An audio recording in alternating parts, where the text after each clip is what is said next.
Good morning, afternoon, everybody. I guess what are we up to? 5 o'clock at night. All right, that's what we're up to. Sorry, I had to throw my cat down because she decided she's going to try to walk right across there, and then Showtime's got her cat there. So good. Thanksgiving. It's crazy to think we are November 24th. We are here live for our Thanksgiving week episode. Scooter's off on assignment this week, so it's just Showtime and myself. So how are you doing today, kiddo? I'm good. We had an interesting day at work, but glad it's over. Yeah, work being over is always a good thing. That's hmm my theory too. Only it's always nice being a short week, so we'll take the short week. So hope everyone is enjoying themselves and welcome to the show. And with that, we will go ahead and get started. We're going to start off with a little bit of baseball news. We did have a couple of big trades. One for those that in the DC area that I'm sure they're following. The O's get Taylor Ward from the Angels for Grayson Rodriguez. Ward's been a trade rumor from the Angels forever. He finally gets a new home. Rodriguez is 26 from on the O side, a pitcher. That's a decent pitcher. He missed all 25, so he's been injured a lot. He does get injured a lot.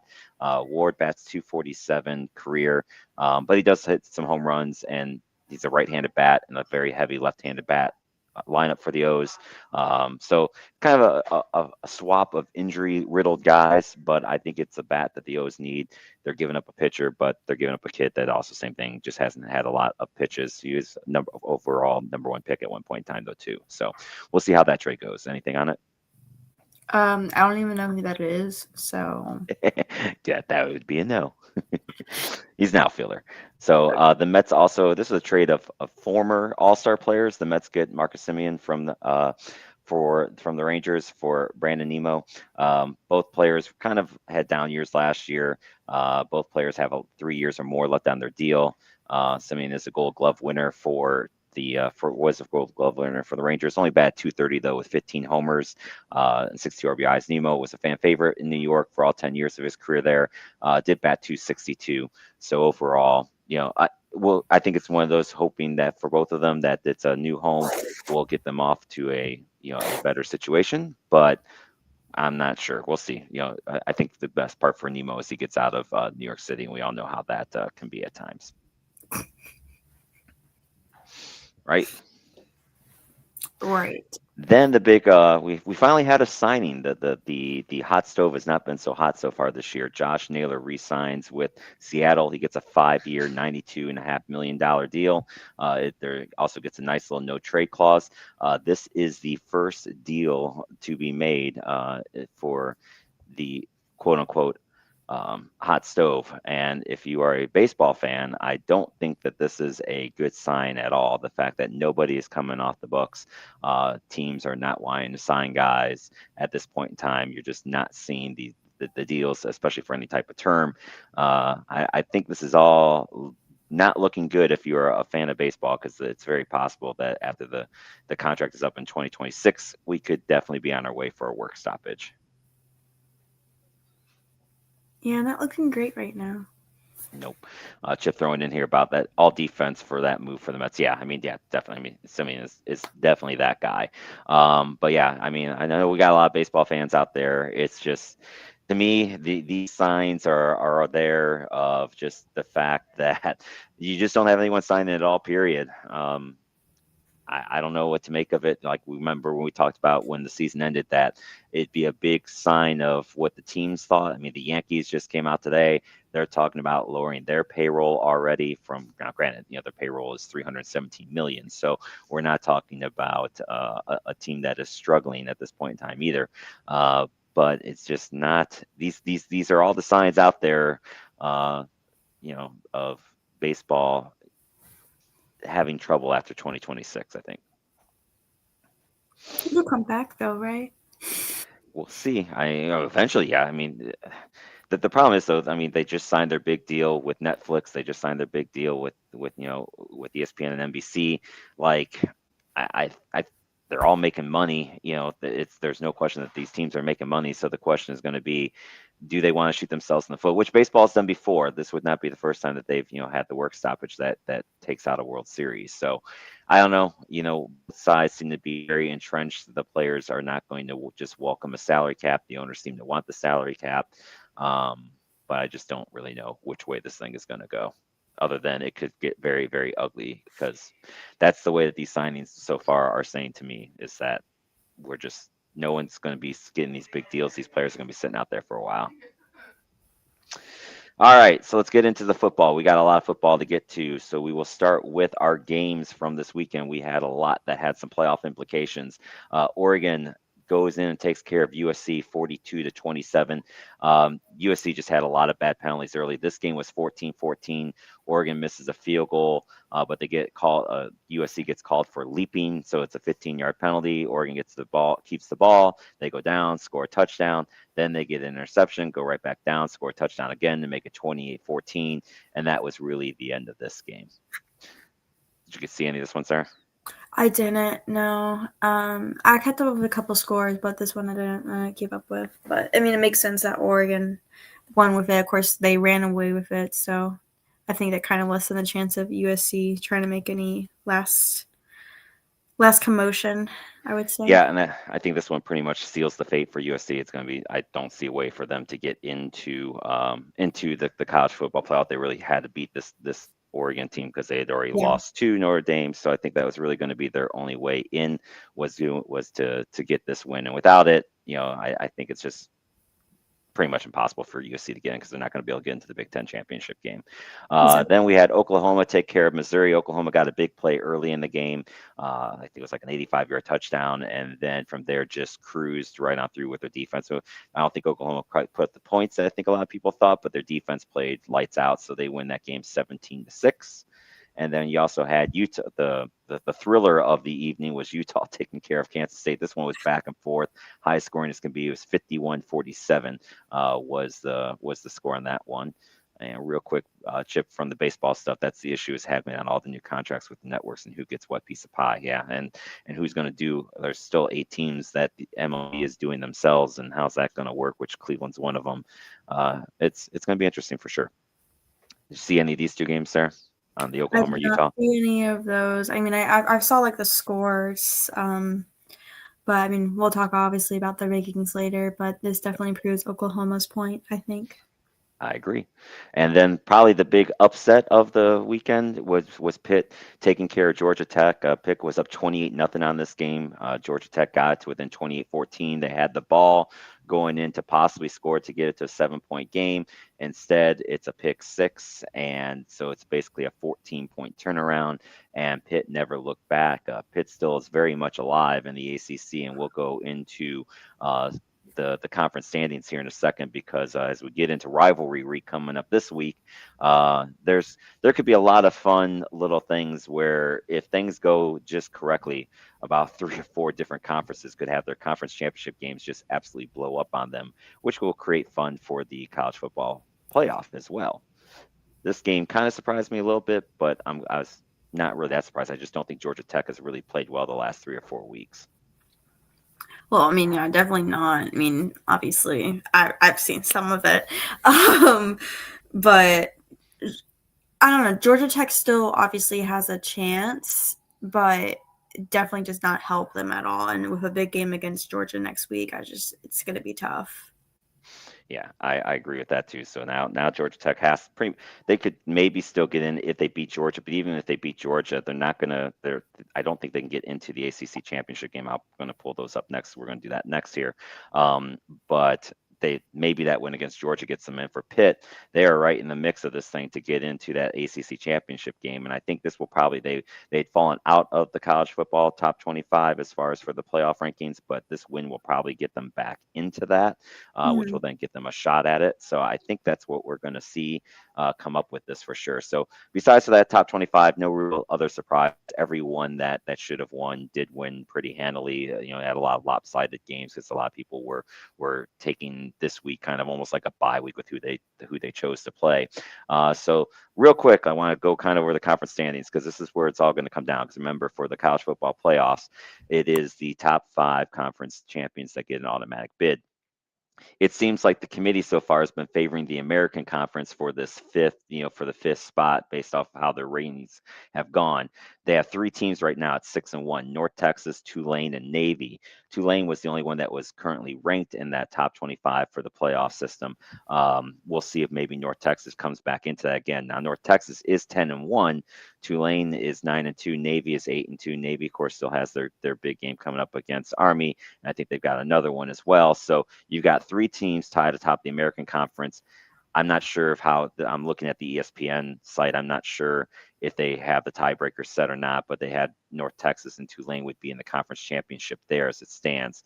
The ACC, you have Virginia, Pitt, and SMU all at 6-1. Pitt plays Miami and Florida this week. Virginia plays Virginia Tech, and then I can't remember who SMU has, but you're looking at that. Georgia Tech is done at 6-2. Miami is sitting there at 5-2. Miami would really need a lot of craziness to be able to get into there. The Big 12 is set for the Texas Tech BYU matchup, unless one of them has a hiccup here this week, which I'm just not seeing happening. So you're going to have Texas Tech and BYU in the Big 12 championship. The Big Ten is set up for Indiana and Ohio State, but if Michigan does what Michigan has done the last 4 years against Ohio State, and if somehow Purdue upsets Indiana, you could have a four-way tie there with Oregon and Michigan. But they've got, because Michigan then would beat Ohio State, that could set up where they likely would have the playoffs or the tiebreaker on Ohio State. Conference USA doesn't really matter. They're not going to get their team is not going to get into it there. The Mid American, same thing. Doesn't matter. The Mountain West could get interesting. That's San Diego State right now and Boise State, but you also have New Mexico and UNLV kind of up there as well. And then, of course, the Southeastern Conference is Texas A&M, unless they somehow lose to Texas.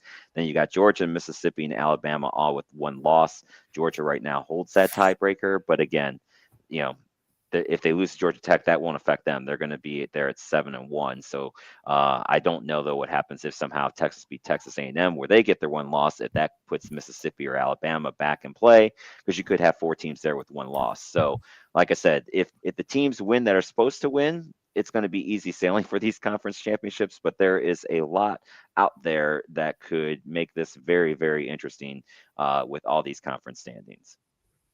Yeah, I mean, if one wrong move happens, it moves around a lot. So yeah, and I think this is where you'll really see this coming week was where the movement will happen in in these polls, especially with with what happens this week. We'll see, I think, because I don't think the conference championship games will have too much other than for those automatic bids, like for the ACC, who's probably only going to get one school, and then whoever this fifth one is. But I think now with Oregon winning, your three teams from the Big Ten.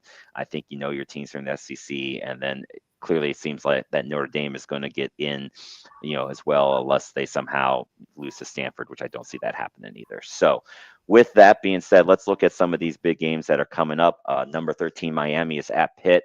I think Miami is going to be in trouble only because, again, they've got the two losses. It's going to be really hard for them to get into that ACC championship game. And just right now, the way it looks, I only see one team getting into it from the ACC. If Pitt wins this game, they're in the ACC championship. They still have a way to play their way into the football playoff, I think. Yeah, I mean, I can see Miami winning this game, ironically. But if anything, obviously it'll get will get them into the championship if they win. If Miami wins, they're in the championship. No, Miami's got two losses. They need Yeah. who do they need to lose here? I just went over that one. Pull back up here. I They know, like I need just heard it. All my brains. it's a mess, especially the ACC is a mess. So I know they've it's got Virginia. awful. Virginia would have to lose to Virginia Tech, and I think SMU would have to lose. I can't remember who SMU plays. Let me look at that real quick. And obviously, if Pitt wins this game, then Miami can't win it. SMU plays Cal, so I don't think that SMU is going to lose to Cal, but they could. And then, good grief, I mean, there's a scenario where Virginia, Pitt, SMU, Georgia Tech, Miami, and Duke all are at top with two losses in the ACC. If everything goes just wrong, if you're an ACC fan, but I think if you're the ACC, you're just hoping that Virginia beats Virginia Tech and maybe Pitt wins this game, and I think that's your best case scenario.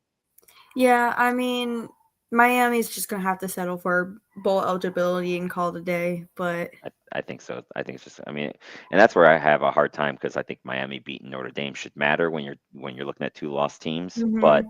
I don't. It doesn't seem that the committee seems to care about that.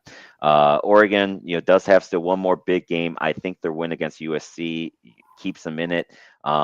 I think there is still maybe a chance that they lose to Washington. That could hurt them because Washington's been kind of off and on, but it is, it's a rivalry game. It is a big, and Oregon just came off the USC win. Could this be a potential trap game? I don't think so. The way that Oregon looks right now, that they're kind of, I think, they've played a lot better since that Indiana game, and their close call in Iowa. But another one again for if Oregon loses this one and they get that second loss, they could be in trouble.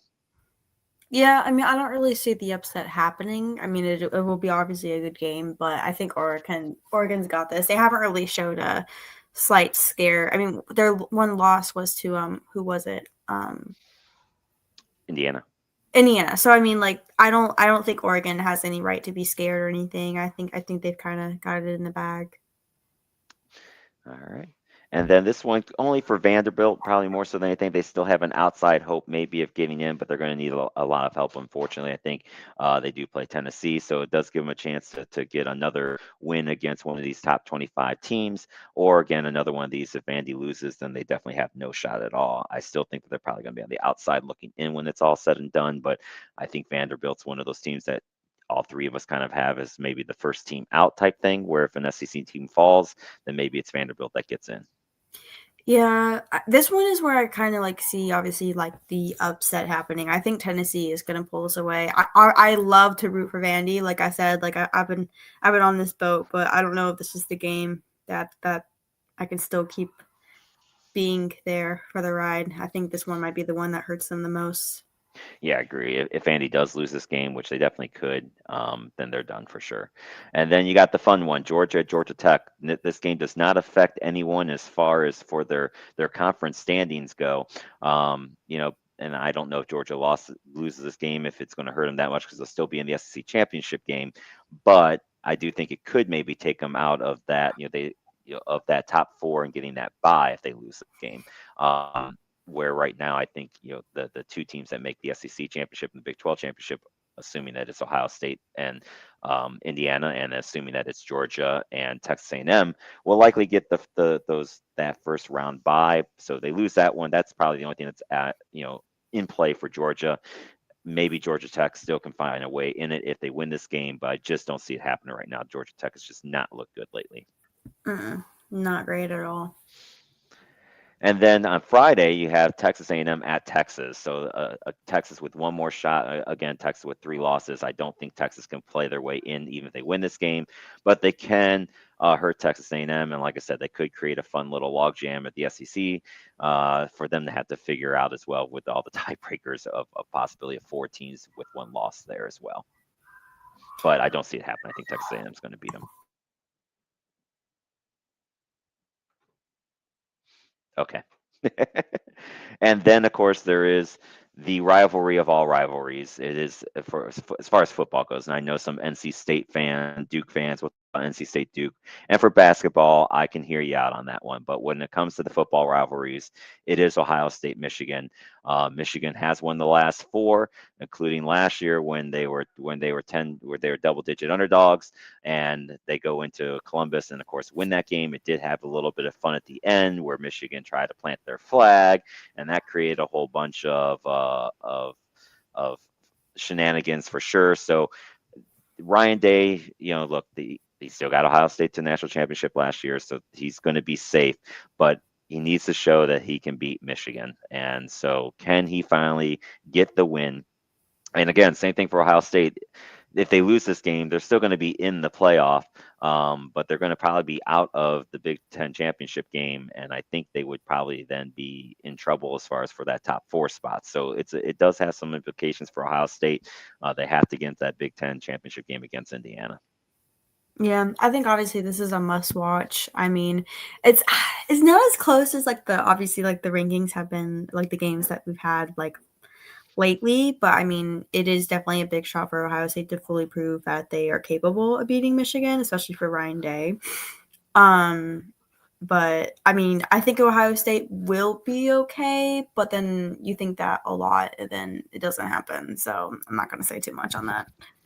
Yeah, I mean they crushed Rutgers this week without Tate and without Smith, who both have been kind of I think both could have played if they needed them to play, and they still were able to put up plenty of points against Rutgers. They're trying to get anyone that they needed to rest against Rutgers, they did because they want to be fully healthy for this game. I personally, we all know I cheer for Ohio State, so we all know where my heart wants to go on this one, but I really thought last year was going to be the year where Ohio State was just going to get out a lot of frustration on losing to Michigan, and that didn't happen. So I do have Yeah. concerns about them, especially if Michigan can keep this game close. Then look out, because the longer that Michigan keeps this game close, the doubt's going to start to come in, and we'll have some fun with that. Raymond says closer the season gets to the end, it's looking like Ohio State's going to take it all. They just seem ahead of everyone else. I agree with that, especially defensively. That the Ohio State's defense has just been so good this year, and and now they're finally starting to find the running game, which I think that could be maybe the good side of the injuries to Tate and Smith. It's made them have to run the ball these last few weeks, and they got running backs there too. So yeah, I think they could be that good, but we'll see. Then it all gets into matchups and who's healthy as we keep moving forward too. That's all going to play a big part of this here too. So real quick, let's recap what we had in our standings after last week. So this was after last week's action. We did have some movement where Scooter had moved Virginia in. You'd moved JMU up. I had Oklahoma in for and Vandy out. You had Virginia out, and then you brought in Georgia Tech. Obviously, we're going to probably see some changes there, I'm going to assume. This was the top 25 that came out after last week's action. So you can kind of see where everyone was at. Oklahoma was all the way up to 8. Notre Dame was 9. Alabama fell to 10 after that loss. BYU still in there at 11. Utah was kind of surprising to me at 12. Miami at 13. And Vandy at 14. These are kind of the ones that really matter because someone in there is going to get out. And like we talked about, it seems like the committee is favoring the American Conference because Tulane was that 24 spot. JMU did not get any love yet. Now JMU did finally have a good win this week against a Power 5 school when they took out Washington State. Granted, Washington State is not that good, but it's still a Power 5 school for a smaller conference team. It'll be interesting to see when the new ones come out tomorrow. Do we see any changes here? And does JMU start getting some love where you can start talking about the possibility of them getting into this thing? So with that being said, let's release ours. And the way that we're going to do this here, Scooter's off on assignment today, but Scooter has absolutely no changes to his top 12. Everything stays the same for him. It did go in though that he's got a few add-ons of the first team out. So we're all kind of taking liberties with the first team out as far as we're adding in our teams that we think could be in if a team does go out. So he's still got BYU as that first team out, then Miami, then Utah, then Vandy, and then Michigan. Especially I think if Michigan beats Ohio State is kind of maybe the way that he's looking at that there. Sarah, your top 4 stays the same. You still got Ohio State, Indiana, Texas A&M, and Texas Tech, all in the same spots. And I know why. You said that you're going off of the teams that haven't lost, and so for the most part, you've got your teams that haven't lost, and then Texas Tech. So no changes in your top 4. For me, I have no changes through my top 7. Those all stay the same. Most of them either didn't play or had a bye week or they won. So there was no reason and no one had any close calls. So there was no reason for anyone to move up or down. So for you, Sarah, our first real change is you move Georgia up 1 to 5. And you slide Ole Miss down to 6. So why did you decide to flip flop Georgia and Ole Miss?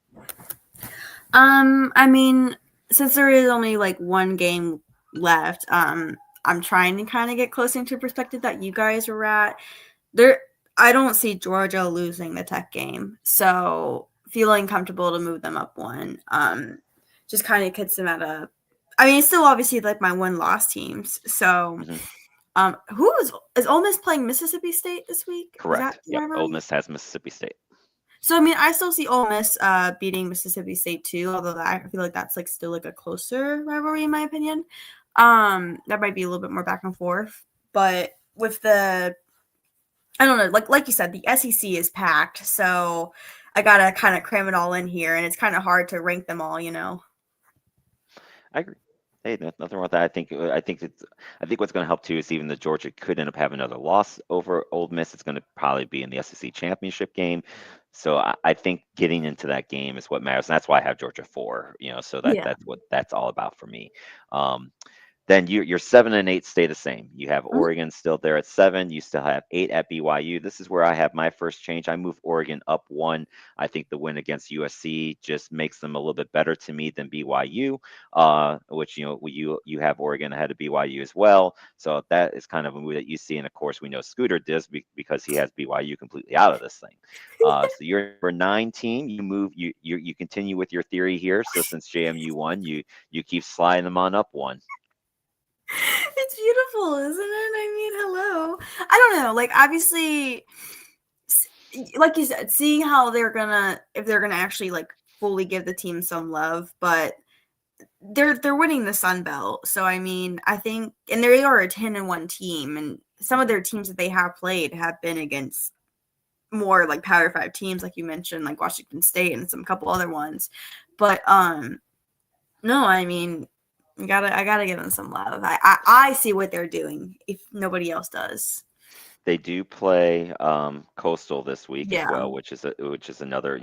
They're a 5-2 team, 6-5 Mhm. overall, and then they will get Southern Miss or Troy, and Troy did go in and beat Clemson, so they've Yeah. got some teams still left, that they can prove themselves to as well. So I think JMU should be the one. I just over the teams over the American, but right now the committee doesn't seem to agree with us. Nope. I did move up Oklahoma one as well.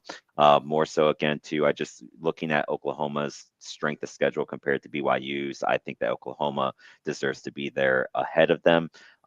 You're number 10. You move Alabama up too. So why did you move Alabama up?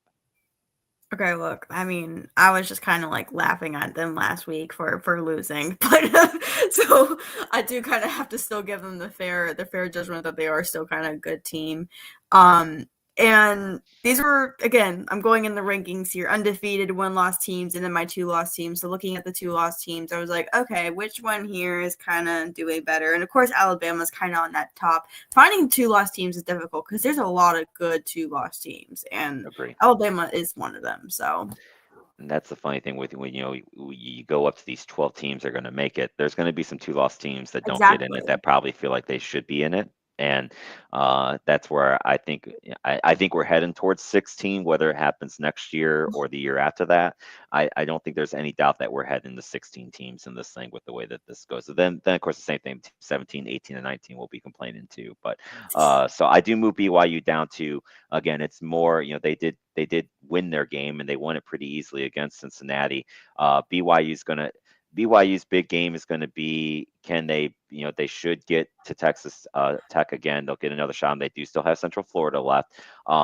If they beat Texas Tech, they're going to be fine and they're going to move up. If they lose to Texas Tech, or they lose to them a second time, am I going to reward them with keeping them in the top 12? Probably not, to be honest with you, because I keep, I know our guys love Notre Dame, and I've not been able to put them into there yet because of the two lost teams. I just think there are two lost teams, and I look, Notre Dame's been playing crazy good these last few weeks. It's not taking anything away from them, but so are all these other teams that only have two losses. So, and if BYU gets a second loss, then I got no problem with moving a Notre Dame or a Vanderbilt or a Miami of Florida up above them. So, and same thing with Oregon. If Oregon loses to Washington this week, I got no problem taking out Oregon and moving in one of those two teams. But one of these teams with one loss, in my view, has to lose to get one of these teams in there. And I think you and Right. I at least seem to be on the same page on that. I know Scooter's put Notre Dame into it, which is fine. Like I got no problem with anyone that puts Notre Dame into their top 12. All right, so I think we're all kind of now in agreement here. We have Virginia here at 11. We now have Virginia being the ACC champion, with Georgia Tech kind of falling out of it after last week. So all three of us now have Virginia winning the ACC. All three of us now have Virginia at 11. And I think all three of us have the ACC only getting that one team that wins the ACC in it. Your number 12 is Oklahoma. You move them down. I assume you think that Alabama is better than Oklahoma as far as the two lost teams go. Yeah, I mean, you could definitely move them around though. I mean, That's like I was debating if I put Virginia at 12 because obviously, like you said, Oklahoma's schedule that they've had has been really tough. So I think them being a 2-loss team against a tough schedule, I think it's obviously still something to recognize. But I mean, you Hmm. could literally move around any of those teams and it would make perfect sense. So, but Oklahoma, putting them at 12 is kind of where I see them fit. Okay. And I have still JMU at 12. I just think whoever that fifth conference champion that's going to be their spot. So ultimately, I think that's where the committee's going to put that team. So your first team out now, you have Notre Dame, North Texas, and Georgia Tech. With Georgia Tech as the team that's out. Same for me. Georgia Tech's team's out. I do not have them as a first team out possibility right now. If they beat Georgia, maybe that changes. My first teams out are still Vandy, Notre Dame, and Miami. That really hasn't changed from where I was at on them last week. I just feel like if I'm going to put Notre Dame in, that means I have to put Miami in because Miami beat them. So to me, head to head still matters. We'll see what happens this week. Maybe something there changes my mind. If a team gets a third loss, then I could see where that could maybe change. Yeah, for sure. All right, so there we go. There is our new and updated top 12. Any other thoughts on anything college football before we leave the land of college football? Next week, NC State versus UNC. You will not hear me shut up about it, whatever happens in that game. How's so let's see. So NC State, did they lose this week or did they come back and win? I can't remember. We won against Florida State, They did come so back and win. Okay. I knew yes. that game So was we like are kind of now bowl back and eligible. forth. That's it. So Huh? you're 6-5, right? Yes, and then And then UNC lost to Duke, so they're 4-7. aha. Yeah, you better not lose to UNC. That's all. I That's all. I That's all I to say will. about that. I'm gonna get bullied by Yes. many people. My poor Kent State lost, so that's why there's no Kent State updates because they're officially no longer bowl eligible. They did play Central Michigan tough, but I knew that they were not going to probably win that game, and they did not. So, all right, so let's get into the fun. Shador Sanders did make his debut for Cleveland. Overall, he did fine. Like I don't, he did good. He was 11 for 20, 209, one touchdown, had one bad pick on a play they probably just misread it. But overall, compared to him, Dylan Gabriel, like, and Cleveland did officially announce Sanders has the starting quarterback. I don't know if that's because Gabriel's still dealing with the concussion or if they feel that they want to do that. We'll see. But I think the Cleveland offense looked better under Sanders than I've seen it under Gabriel. And, but look, I think anyone judging anything against the shit show that is my Las Vegas Raiders is probably foolish to do.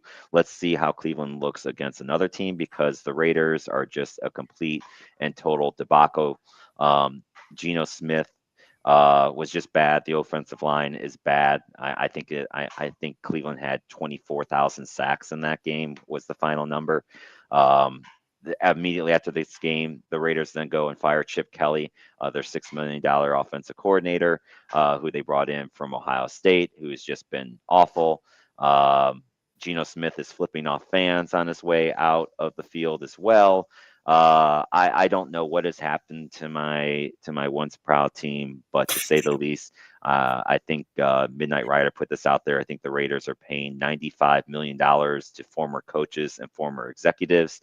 You can now add $6 million that they hired Chip Kelly for that is now on their payroll without them getting anything out of it. I've got I just have nothing. I was going to do a grind my gears on how bad the Raiders are, but then I just decided that they're just not worth the time or effort because this has been going on now for 10 plus years with this organization. The boy wonder just cannot keep people, he likes to fire his general managers and then they're going to fire the coach. I don't know if Pete Carroll's going to survive this year or not. I just know it's not fun to watch, that's for sure. Like I couldn't even. I was glad I had beer league last night because I only had to watch the first half of this terribleness that is the Raiders offense. Let's be honest, you have your grind your gears on your Facebook every single Sunday about the Raiders anyways, so Well, that's true. But see, like the guys think it was like the possibility of me doing my reverse jinx, on that, and that was not the case at all yesterday. Like that was just straight out. no.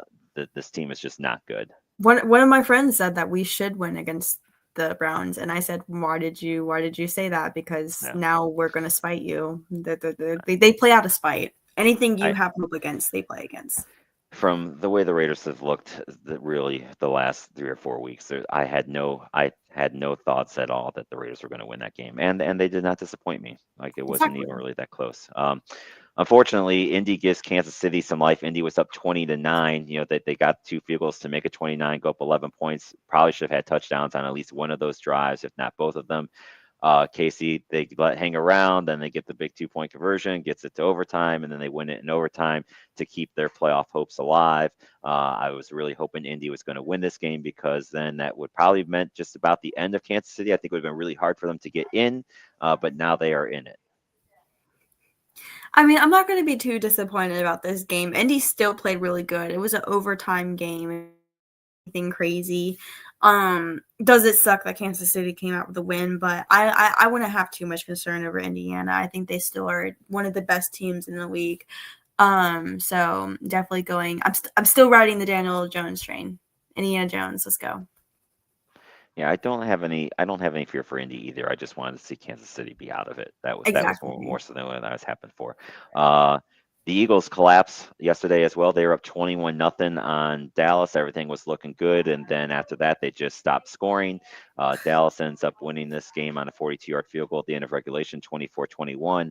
And I don't know what to make of. There's so many teams this year that I don't know what to make of, and Philly is definitely on the top of that list of they should be better than what they are. But yet here they are. They're going to let Dallas kind of maybe hang around in this division for a little bit longer. I don't know what to make of this game other than could Philly be imploding? Yeah. Obviously we'll talk about it, but I'm pretty sure one of the Thursday night football games is the Eagles versus no, sorry. Is the Cowboys versus the Chiefs, and that basically is just a game I'm not looking forward to at all because now all these Cowboys hands are going to be on this high, being like, "Oh yeah, we beat the defending Super Bowl champions," and then the Chiefs are just the Chiefs. There's no explaining that. So it's just going to be an absolute battle of ego and just absolutely terrible. I'm not. They I'm were not. they were on that high after they beat the Raiders, but yeah, now they're really going to be on that high after Okay, beating beating the Philly for Raiders sure. is not an accomplishment, though. Let's be No, so for it's real. not. It's not. That's what I thought too. I was like, but then they did turn around and beat somebody. So I'll give Dallas credit for that. Don't give them Um, credit. They'll take it.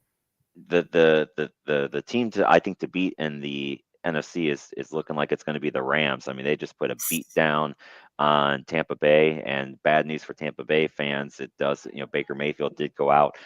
I didn't understand even. You clearly could tell he was having some problems with his left arm, which is not his throwing arm. He's supposed to be getting an MRI today. I've not seen anything out of Tampa yet as far as the results of that MRI. It's not his throwing arm, but still, you get a significant shoulder injury into the not throwing arm. It's going to take the quarterback out for a little bit. And we'll talk about the Monday night game here coming up soon. But don't look now. Tampa Bay could be in danger of not only not winning that division, but being out of the playoffs. Because I think more than likely, still the NFC South is only going to get the team that wins the division in the playoffs with how well some teams in the NFC West are doing. So this is not good if you are a Tampa Bay fan at all. Yeah, definitely not. All right, so with that, let's get into the Monday Night Football game tonight. You have the Carolina Panthers at San Francisco. San Francisco is 7-4. The Carolina Panthers likely the surprise team in the NFC for sure, sitting there at 6-5. And if they win this game, they technically would be in first place in the NFC South because the Bucs are sitting there at 6-5 right now too. So they would be a half a game ahead of Tampa Bay if they win this game. They still have their bye week coming up, I think, after this week. Bryce Young has been he's either really good or he's really bad. And when he has the games where they're really good, that offense plays well. You also have, of course, not the return, but they've played before. But McCaffrey goes up against his old team, and he seems to always like to run against his old team and do well too. So San Francisco, both talk about a weird must-win kind, not really must-win, but I think for San Francisco with how well the Rams and Seahawks are playing, they have to win to keep pace with them, even though they should still be in the wild card. It's going to be, I think, a tough order for Carolina to win this one tonight. But if they do, I think you're going to see a lot of fun bandwagon fans come back to the Carolina Panthers. I'm not a bandwagon, I swear. No, I mean, if Carolina wins this, it's going to be a very interesting back and forth between Tampa and Carolina because they do play each other twice. Hmm. So depending on how Carolina takes away this game, then obviously like the games before they play each other, if it's going to be, because I'm pretty sure they're like their last game against is Tampa too. If it's like a game deciding conference champion, that's crazy. That's absolutely crazy, and obviously pure gold to watch. So it's going to be very interesting. I did not think Carolina would be this close into it, but I've been I've been surprised. Yeah, this is where it gets interesting for Carolina because, of course, they have San Francisco. Then they play the Rams next. So I mean, Hmm. they probably got to win at least one of these two if they somehow can. Then they get the Saints, which they should get a win there, and Hmm. then they have two out of their last three games are against Tampa with Seattle Hmm. in between that. So it's a tough stretch here for Carolina, but they may just only have to go 3-3, and that might be, especially if the two are against Tampa Bay, that might be enough to get them in. Exactly. Who would have thought? I know, not me. I did not have Carolina making the playoffs in my bingo I don't card think for any sure. of us did that had the predictions. No, we did It was not. I don't all think any. Nope. Tampa or Atlanta. Yeah, those were the two, and I really thought it was going to be Tampa for sure. All right, so then we have our games coming up on Thanksgiving. So we got three of them, of course, now, because you can't just have two, you got to have three. So we have three games here on Thanksgiving. The first one is probably the best one. You got Green Bay at Detroit. The loser of this game could be in trouble for the playoffs because Mhm. um, the Bears are in first in the NFC Central, and they just keep winning. They took care of Pittsburgh this week. So yeah, the loser of this game could be in trouble. Yeah, I mean, like you said, shockers. Chicago being on top. That's one of them. That's not that's very interesting. And I don't know what's going on with Detroit. Like they struggled to beat the Giants. It took another last second comeback, which got the Exactly. Giants defensive coordinator fired for their third blown big lead of the year. But Detroit's sitting there at 7-4. It just seems like another team that should be better. But they are 4-1 at home.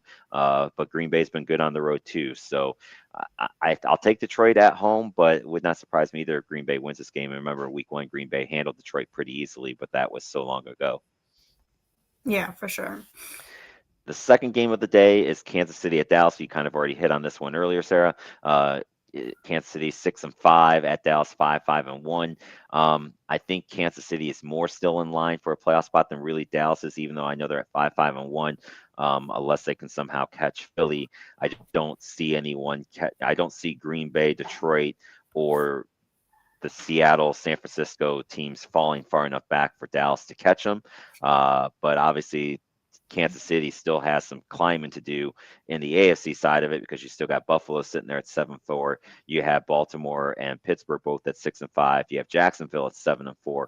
And don't look now, the Houston Texans aren't too far behind at 6-5. And you got the LA Chargers at 7-4 as well. So this is pretty much a must-win game for Kansas City to stay in line because there's just a lot of teams that they are either tied with or behind is still a game.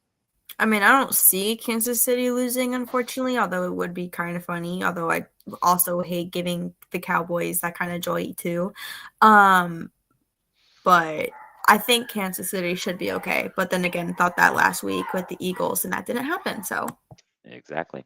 The last game probably should be a snoozer. You got Cincinnati at Baltimore. Baltimore's just, finally they found their stride. They're back in first place again. They have won 5 in a row after that 1-5 start. They seem to have righted the ship. They did struggle a little bit with the Jets this week, but Cincy is just, not good for sure. We'll see how this one goes, but this would be one that if Baltimore loses, I would be surprised.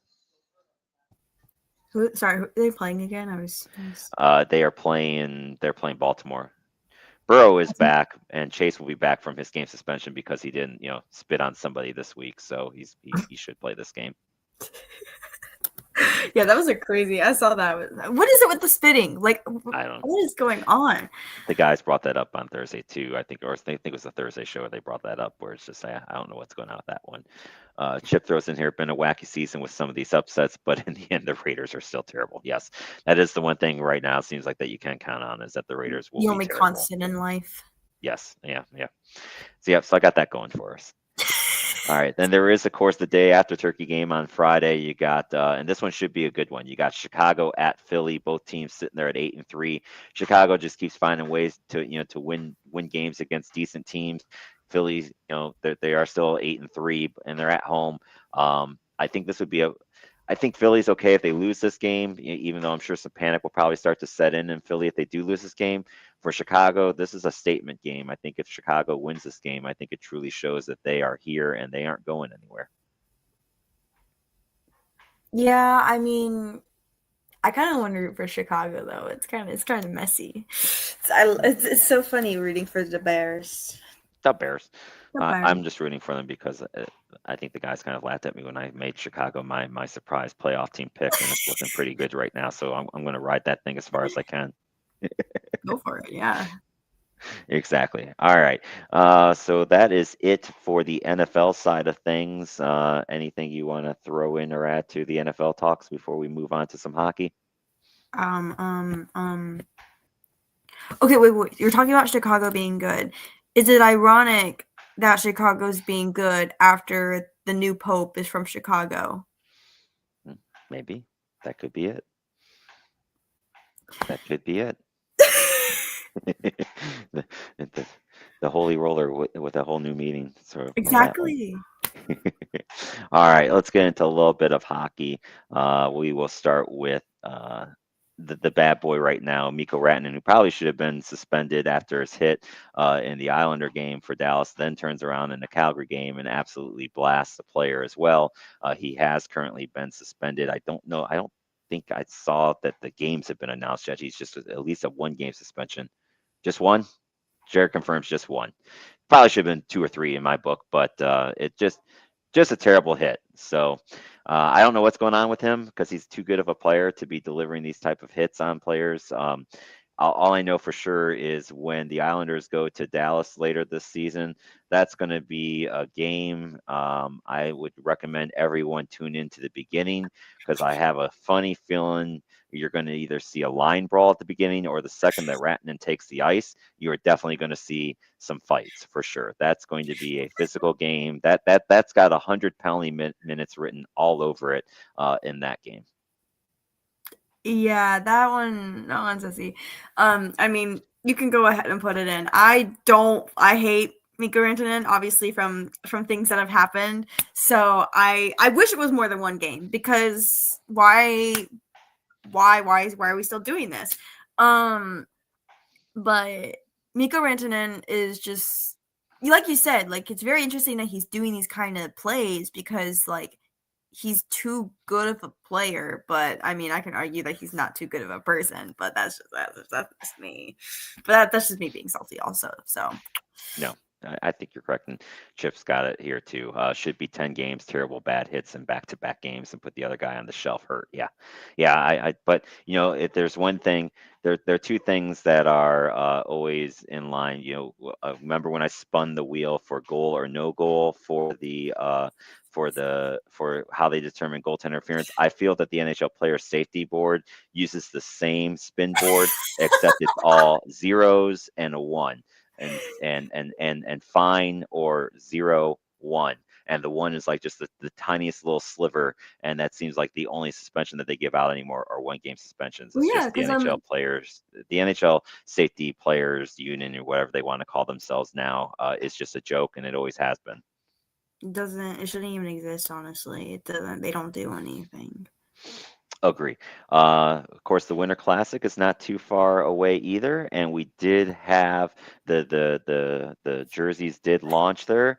They're okay. Both are kind of going with their old school look. The Florida's bringing back the Leaping Panther look, which I've always liked. I've always liked that jersey. They've got some broader colors on the shoulders and stuff. New York's kind of doing a play off the 100-year jersey, except it's a white version of it, but it's the same kind of blue that's in that jersey and the same kind of red that's in that jersey. So neither are terrible, neither are great. I think they're both okay.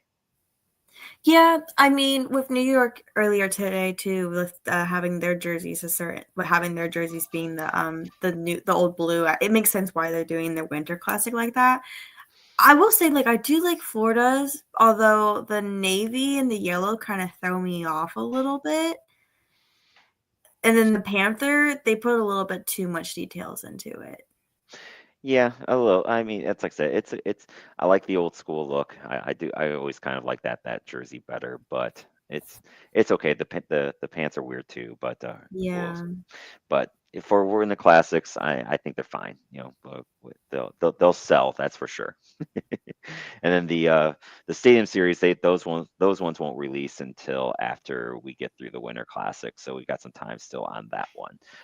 We did have the debut of the PWHL. It started up this weekend. The Minnesota Frost are your defending champions, back-to-back champions, I might add. But they did lose their first game 2-1 in their first game to Toronto. Vancouver and Seattle are the two newest franchises, so we are up to 8 franchises now in the PWHL. They played the first game against each other. Vancouver won it in overtime. Sarah Nurse got the first goal in Vancouver history, which was kind of cool to see. So here we go. The ladies are off and running. The crowds look great in all 4 of the buildings that hosted. I'm excited for the league. I think it's got potential this year to really do some things. They are going to have some games, back on YouTube, and of course Canada's broadcasting a lot of them too. And then they're going to have some games on FanDuel network as well. So a little bit more exposure should come out this year too. I do love the name, the Vancouver Golden Eyes. I don't know why. Just It's I like so that good. name. It's fun. So we'll see how it goes. The Torrent is the new nickname for the Seattle team. It's kind of okay, but I do like the Vancouver one. We'll see what they do with the logo a little bit more as they get into that with their jerseys and stuff after this year. So, any thoughts? I see if I remember right. You're a Sirens girl, if I remember correctly, right? Yeah, I'm trying to root for Sirens. Of course, I love me some Sarah Nurse, so I was also trying to be a Toronto fan, just like low key. But now seeing that she's in Vancouver, I'm like, okay. And I love their logo. Like their logo is great. Like it's beautiful. Like it's very nice. Seattle's it's okay, but I think with the Boston Fleet, it's almost too similar. Right. Like it just kind of gives off like a similar vibe, and I don't really like that because like everybody is different. Like with everybody, like you got the Frost, obviously, and then the Scepters, Victoria, and Sirens Charge. Like it's all very different. But then I feel like the Turin is just kind of like taking out of the fleet a little bit. Hmm. At least just like the color schemes too. But so I don't know. I'm kind of rooting for Vancouver just because they have Sarah Nurse now. So I guess you could say I'm following Sarah Nurse. Hey, nothing wrong with that. Nothing wrong Makes with that sense. at You all. have to, right? Yeah, so we'll keep an eye on this as the season gets going, and we'll update more here as we move forward here too as well. So, uh, anything else on the hockey side before we get to the important news? I will. Do we mention the standings a little bit real quick? Oh, we can, sure. Go for it. I didn't. I did it last week. I was going to do that like every other week, but go for it. Oh, If you okay, got okay. if you got Well, if you got I anything do. that's striking you. I do want to pop out that Pittsburgh is technically has been kicked out of playoffs. We have the Islanders in second place in the Metro right now. Yep, They have been 13, on 8, and a 2. when did they? Oh, it says they're on a 1 game win streak, but they've clearly been doing something to get them winning and get them back up in here. So it goes Carolina, New York, the Islanders, then New Jersey, Atlantic. You got Detroit, Tampa, Ottawa. Your wild cards of Boston and Philly. Western is kind of all the same though. Although I'm pretty sure LA. Well, the Pacific has been very back and forth because I think LA had the number 1 spot in the Yep. Pacific a couple of days ago, but Anaheim's got that back. You're still looking at for 1, 2, 3, 4, 5, 6. From first to sixth place in the Pacific is separated by 4 points. Anaheim's currently at first at 29, and LA and San Jose are sitting there at 25, or Edmonton and San Jose are sitting there at 25. So it's just Yeah. that Pacific division is going to be crazy, but it's all everyone's chasing Colorado and Dallas. I mean, Colorado's 16, 1 and 5 right now. Just crazy how good they're playing. We can also enjoy the moments that Toronto and New York at the bottom of the Eastern Yeah. Conference. Remember, I said Toronto was my pick of a surprise pick of not making the playoffs this year, and so far so good on that one. So Yeah, we'll, clearly. we'll see how that goes. I'm a little surprised with Detroit, that they're up there, but not totally. I mean, I thought that this was the year that they could maybe finally get into it. Tampa Bay's looking like they have righted the ship there well for them too, and Florida's hanging around. That's all. Florida just has to get in. Florida gets in, look out. But they still got some more injuries to deal with there too. Yeah, they're patting through. I mean, they're above a 50 average, so I mean, Yep. it's not terrible, but Nope. That good old and it makes you NHL feel better. 500. Calgary's not the worst team in the Western now. Nashville's got that covered. I know. It's I only by a point. just can't believe how bad Nashville is. But three points because Calgary won last night. Calgary's up to 19 Oh yeah, points yeah, now. yeah. You're right. Yeah, You're right. look at them go. They're flying now. All right. So let's get into this here. So we got what? We got one more show left, right? We have one more Tomorrow? show tomorrow. It is a 3-hour finale, so this is gonna be really fun for me because I gotta watch that obviously, and then I gotta wake up for a morning shift on Wednesday. So I will try my very best. But yes, this past week was Prince night. It was the semifinals. I totally made a mistake last week. I had mentioned only 5 players when there was only 6. I have totally forgot Jordan Child somehow. I don't know how. I'm so sorry. So it was actually 6 members that I thought. So I didn't even put Jordan in my predictions, but it's fine. The final 5 are out. Obviously, we have Robert Irwin, Jordan Childs, Alex Earl, Elaine Hendricks, and oh my god, Dylan Efron. So guess what? That means the bitch got eliminated. I get it. I kind of predicted it just because like I said, I'm not in the Secret Lives, but with everything going on in that show, it kind of made sense that people would probably not vote for her because it was very obvious what her intentions were in the show. So, I mean, I'm just saying it was very interesting to see how maybe she didn't think it through all the way like, oh wait, I'm still on the show. Maybe let me not say something about wanting to be on the show for fame or something. Like maybe she didn't think it through all the way, which I mean makes sense. But yeah, she probably kicked herself in the foot. So she's out. So we have our finalist. I don't think this week is anything crazy like a celebration. How it does work is they do obviously one dance and then they end it with a freestyle where basically they get to decide how they want to dance. Which I love the freestyles. Last year, oh, it was so good. You had Steven Udorasic, which if you don't know him, the pommel horse guy. So he was doing like this whole Olympics theme. It was really, really pretty. Joey Graziadze, obviously, he was the champion. He was doing pretty good. You also had, oh my God, what was her name? Chandler? I can't remember, but it just I don't know. The freestyles are always good because they're very well thought and it just shows you how far all the dancers have come. So my new update, since I totally forgot Jordan last week. Number 5 will be Elaine Hendricks. 4 will be, oh my God, I didn't realize how hard this is coming up at the spot. So 5 Elaine Hendricks. 4 will probably be Dylan. 3 Jordan, and then second place would be Alex, and I'm pretty sure Robert is going to win this. 1, he's just improved so much, and to be so honest, he has the votes. America loves him. Everybody loves him. So I don't see this being any moment shy. I do think Robert Irwin is going to win the mirror ball. That is my prediction. Obviously whoever wins I'm happy with, which is definitely interesting to say. But yeah, I think Robert Irwin's got this in the bag. So that is my predictions. I'm not really sure how I'm supposed to go about this anymore. You're muted.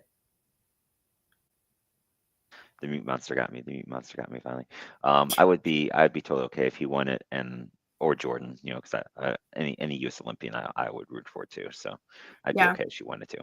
I will say it was funny. Last week they had Zac Efron in the audience, so people were obviously talking about Zac Efron over his brother performing. Everyone was freaking Mhm. out about Zac being there, so it's a great memory. There you go. But no, Prince Night was really good. It was well done. I didn't recognize a bunch of the songs, but obviously they did do some of the classics. So that's always a good thought. Okay. Realizing I knew more Prince than I thought. Yeah, you should know more. That's a good thing. So, all right. So down the road here. So let's take a look here. So our next show will again be next Monday, December 1st. Crazy think we're already talking about December. Like that's wild to me still. This year's just flown by for sure. We'll see if there's any changes to the playoff picture after rivalry weekend. Well, I guess you'll get the finale the finale for your Dancing with the Stars as far as it, and if there's any surprises there, the NFL playoff picture. And then, I think the key to this too is just, I'm working on it still. I want to do the special one with it's legalized gambling, ruin sports, getting close to that, just doing a little bit more fun on that one. We'll do that show. And then the most important thing is everyone, if you are traveling this coming week, please be safe out there. Don't rush to get to your place, to your final destination, and have something happen to you just because you feel like you got to rush to get there. Just too many accidents happen, and most of them are because people are driving like morons. So please just be careful of the morons out there. Let them do their thing and go by you and not affect you in any way, shape, or form. I saw two guys driving back from Beer League last night. They were racing each other going in and out on 77 at about 85 miles an hour. Just was thankful that they didn't clip anybody and do some damage to somebody. So please be safe if you're traveling. Enjoy your time with your family. Sarah, any last thoughts before we wrap her up? Well, wouldn't you say you're almost on watch out because something's getting close for next week? You kind of. Yeah, we are getting close. We'll see. She's got one more appointment to go, and then we'll see how things progress here. That's why I got more work on the basement needs to be done. It's time to get down. As soon as I get done the show, it's down to the basement I go. So let's see. Speaking of shows, real quick, we will have tonight the Pretenders and Contenders will be on tonight at 7. Unapologetic Sports will be on tomorrow at 6:30. Then Tuesday Night Flight is here at 7:45.